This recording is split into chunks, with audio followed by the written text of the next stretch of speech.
ఈ హోలీ పండుగకి ఈ రంగులకి ఉన్నటువంటి సంబంధం ఏమిటి? హోలీ పండుగకు రంగులకు సంబంధం అంటే ఈ శిశిర ఋతువు అయిపోయి వసంత ఋతువులో ప్రవేశిస్తాం. ఈ పౌర్ణమి నుంచి అమావాస్య వరకు 15 రోజులు ఉంటుంది. ఆ తర్వాత చైత్ర మాసం వస్తుంది, ఫాల్గుణ మాసం తర్వాత.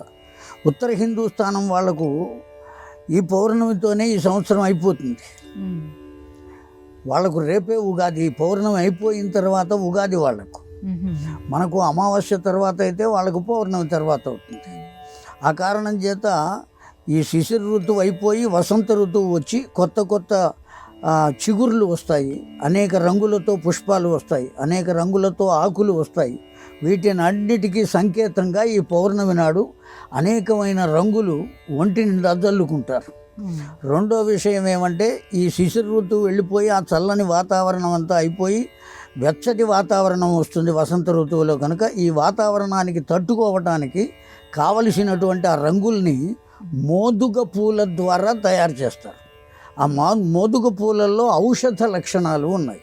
వాటిని కాచి ఆ రంగులు తయారు చేసి వాటిని ఒంటి మీద కనుక కొట్టుకున్నట్లయితే ఏ విధమైనటువంటి చర్మ వ్యాధులు రాకుండా ఉంటాయి, ఆరోగ్యకరంగా ఉంటుంది అనే ఉద్దేశంతో ఆ రంగులు ప్రారంభమైనాయి.